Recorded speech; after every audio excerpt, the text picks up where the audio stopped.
வணக்கம். இன்னைக்கு நாம ஒரு முக்கியமான விஷயத்த பத்தி பார்க்க போறோம். தமிழ்நாட்டுல பஞ்சமி நிலங்களை மீட்டெடுக்கணும்னா அதுக்கு சட்ட ரீதியா என்ன வழி இருக்கு? வாங்க அத பத்தி விரிவா பார்க்கலாம். முதல் கேள்வியே இதுதான். இந்த பஞ்சமி நில மீட்புன்னு சொல்றோமே, இது சம்பந்தமா ஏதாவது கோர்ட் ஜட்ஜ்மெண்ட்ஸோ இல்ல கவர்மெண்ட் ஆர்டர்ஸோ இருக்கா? இதுக்கு ஒரு தெளிவான பதில் இருக்கா இல்லையா? வாங்க அதுக்கான ஆதாரங்களை ஒன்னொன்னா பார்க்கலாம். கண்டிப்பா இருக்கு.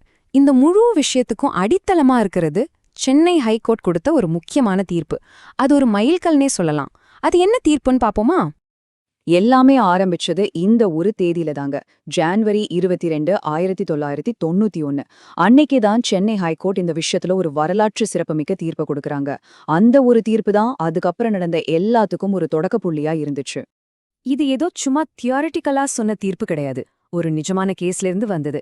தர்மபுரி மாவட்டத்துல பாலக்கோடு தாலுகாவுல கரகதகள்ளி அப்படிங்கிற கிராமத்துல இருந்த ஒரு 3.25 ஏக்கர் பஞ்சமி நிலம்தான் இந்த வழக்குக்கு மையம்.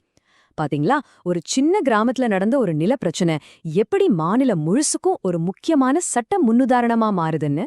அன்னைக்கு சீஃப் ஜஸ்டிஸ் ஆனந்த் அப்புறம் ஜஸ்டிஸ் ராஜா இருந்த பெஞ்ச் ரொம்ப தெளிவா ஒரு விஷயத்த சொல்லிட்டாங்க. என்னன்னா, பஞ்சமி நிலங்களை மத்த சாதியினருக்கு விக்கிறது செல்லாது. இதுதான் இந்த ஜட்ஜ்மெண்டோட ஆணிவேர். யோசிச்சு பாருங்க எவ்வளவு பவர்ஃபுல்லான வார்த்தைகள்னு. ஓகே, கோர்ட்ல ஒரு தீர்ப்பு வந்துடுச்சு. ஆனா வெறும் தீர்ப்பால மட்டும் எல்லாம் மாறிடுமா? கண்டிப்பா இல்ல. அந்த தீர்ப்பை அரசாங்கம் எப்படி எடுத்துக்கிட்டு போச்சு, அதுக்கப்புறம் என்னென்ன நடவடிக்கைகள் எடுத்தாங்க, வாங்க அதையும் பாத்திரலாம்.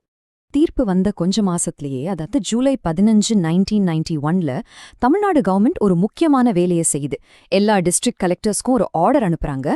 அதுல இந்த ஹைகோர்ட் ஜட்ஜ்மெண்டோட காப்பியும் அட்டாச் பண்ணி அனுப்புறாங்க.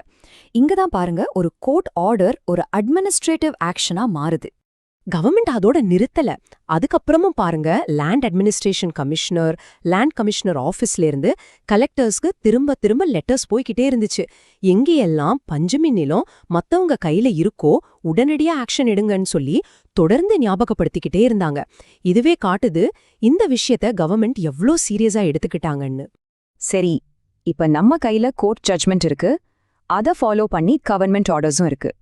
இந்த சட்ட ரீதியான டூல்ஸை வச்சுக்கிட்டு நிஜமாவே நிலத்தை மீட்கிறதுக்கு என்னதான் வழி, அதை தான் இப்ப பார்க்க போறோம். இந்த சட்ட ஆதாரங்களை வச்சு நிலத்தை மீட்கிறதுக்கு ஒரு 3 சிம்பிள் ஸ்டெப்ஸ் தான் இருக்கு. ஃபர்ஸ்ட் ஸ்டெப், நாம இப்போ பார்த்த இந்த கோர்ட் தீர்ப்புகளையும் அரசாணைகளையும் நீங்க கொடுக்குற மனுவுல கரெக்டா மென்ஷன் பண்ணணும். 2வது ஸ்டெப், சம்பந்தப்பட்ட மாவட்ட கலெக்டர் கிட்ட ஒரு மனு கொடுக்கணும். 3வது ஸ்டெப், இந்த ப்ராசஸ் மூலியமா அந்த நிலத்தை திரும்ப மீட்கிறதுக்கான சட்டப்பூர்வமான வழியை நம்மால திறக்க முடியும். இப்போ பாருங்க, சட்ட ரீதியான ஆயுதங்கள் நம்ம கையில இருக்கு. அதை வச்சு எப்படி செயல்படணுங்கிற வழியும் தெரிவா தெரியுது.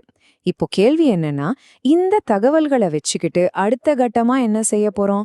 இந்த அறிவு ஒரு பெரிய மாற்றத்துக்கான முதல் படியா இருக்குமா?